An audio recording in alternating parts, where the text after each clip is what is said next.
যেমন দিবি তেমন পাবি, বুঝেছিস? অমঙ্গলার পাচাটা কুত্তাগুলো আমায় আর বলবি? বল বল, তোরা আবার আমার শিক্ষা নিয়ে কথা বলছিস। চল, আমার নাই শিক্ষা নেই দীক্ষা নেই, তোদের তো শিক্ষা আছে দীক্ষা আছে। অমঙ্গলা দীক্ষিত দেবে, মানে দীক্ষা দেবে, নিজেই দীক্ষা নেয়নি তো যাই হোক, তোদের শিক্ষা আছে দীক্ষা আছে, তাহলে লোককে সাদা ভেড়া বলছিস কেন?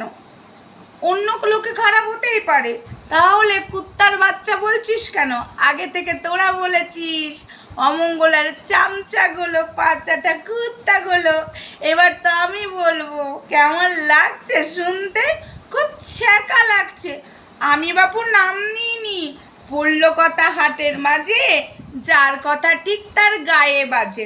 আমি কারোর কমেন্ট বক্সে যে বলিনি এই তুই কুত্তার বাচ্চা, কিন্তু আমার কমেন্ট বক্সে এসে এই তুই কুত্তার বাচ্চা সাদা বেরি, তো তাদেরকে বলছি যারা কমেন্ট করেছে, তো তোরা কেন ভিডিও করছিস? তোদের কমেন্ট বক্সেও যায়নি বা তোদের নাম নিয়েও আমি কথা বলিনি। যেসব ভক্তরা এসে আমাকে কমেন্টে লিখেছে কুত্তার বাচ্চা সাদা বেড়া, তাদেরকে বলছি তোরা অমঙ্গলার পাচাটা কুত্তা। তো কিছু কন্ট্রোভার্সি ক্রিয়েটারের কেন গায়ে লেগে যাচ্ছে? তারা কেন ভিডিও করছে? ভাববার বিষয়।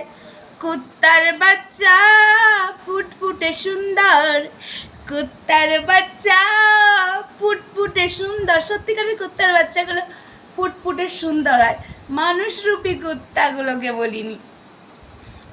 আমি বুঝতে পারছি না বন্ধুরা, যারা কমেন্ট করলো তাদেরকে বলছি এরা কেন ভিডিও করছে, কারণ এদের কমেন্ট বক্সে তো আমি যাইনি আর এরা আমার কমেন্ট বক্সে আসেনি, এটা সত্যি কথা।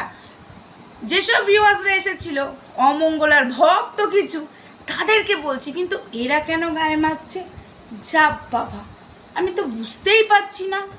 কুত্তার বাচ্চা ফুটফুটে সুন্দর,